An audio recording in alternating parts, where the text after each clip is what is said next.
The Air Force has begun increasing bomber task force patrols to make sure America and its coalition partners are less predictable and more assertive about deploying equipment to threat regions. The Air Force will likely be increasing bomber task force missions in the Pacific region in the coming months in response to China's aggressive expansion of its Air Force and the provocative actions it continues in sensitive areas near Taiwan and Japan. Air Force Chief of Staff General Charles Brown said the military service is concerned that China has a larger air presence in the Pacific region than the one that the United States currently maintains. He stopped short of specifying any particular measures he might direct in response to that presence, though. He did say there was a realistic possibility of increasing the Air Force footprint in the Pacific region, and noted that U.S. allies in the area are increasingly playing a vital role in deterring China's aggressive tactics. Brown told the National Interest on the sidelines of the Air Force Association's annual symposium that the military service was doing a lot of analysis wargaming to determine what he said would be the right force capability for bombers, intelligence, surveillance, and reconnaissance, and command and control. He said the Air Force would continue its use of bomber task forces wherein key aircraft, such as B-2 Spirit bombers, B-1B Lancer bombers, and even theater air sustainment packages with F-35 jets uptick patrols and deterrence operations in the region. What might an increased U.S. presence in the Pacific look like? Certainly, it might leverage existing land bases where service assets already operate, such as U.S. air bases in Guam. It also seems entirely realistic that more U.S. platforms could operate from friendly allied locations in places such as Australia and Japan, or additional Southeast Asian countries. Japan, Taiwan, and Australia add another element to this ongoing buildup in the region among U.S. allied forces. For instance, Japan is not only buying the Air Force RQ-4 Global Hawk drones for regional surveillance, but the country is in the early stages of a massive, multi-billion F-35x2. Some reports say the Japanese plan to operate well over 150 F-35 fighter jets, to include a mix of F-35B and F-35C variants. Given the ability with which F-35 jets are known to be able to securely link to one another through a multifunctional advanced data link, it certainly seems realistic that larger numbers of U.S. F-35 jets could transit to the Pacific region for and operate in close coordination with Japanese and Australian F-35 jets. More B-52 Stratofortress bombers and B-2 Spirit bombers could also either rotate through more quickly or permanently base in the Pacific region should Allied locations open up. This would further support the Air Force's recent expansion of bomber task forces, something that gained momentum earlier this year.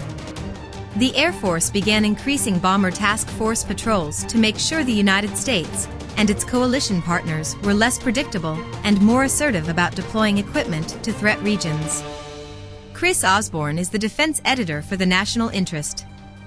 Osborne previously served at the Pentagon as a highly qualified expert with the Office of the Assistant Secretary of the Army, Acquisition, Logistics and Technology.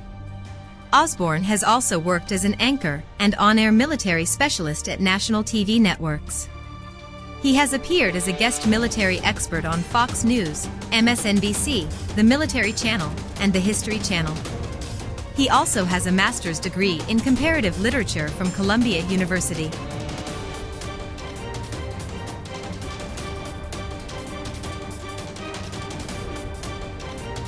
China has added a massive ship to its fleet of maritime patrol vessels in the South China Sea, state media has reported.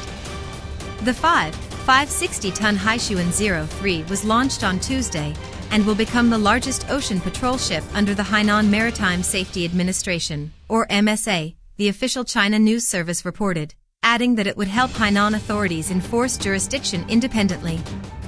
Hainan is an island province off the south of the mainland and includes a municipality in the disputed Paracel Islands from which it administers China's territorial claims in the South China Sea. Chinese official documents suggest that China regards Hainan's jurisdiction as covering about 2 million square kilometers, 772 square miles, of maritime area, though boundaries are not clearly demarcated, and that jurisdiction is not recognized by its neighbors.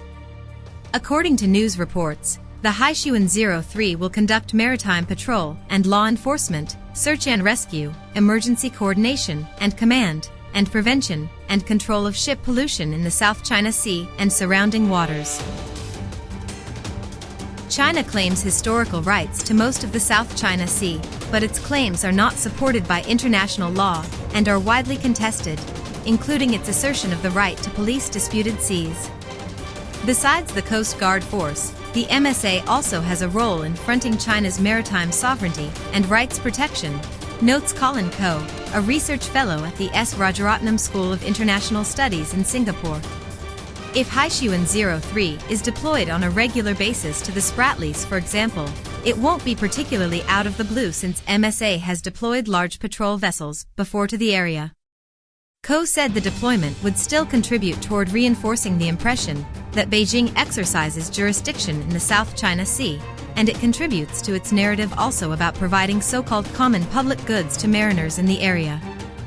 China has invested heavily in patrol ships and its Coast Guard, even as international criticism of its conduct in the South China Sea to assert its sweeping claims there has grown.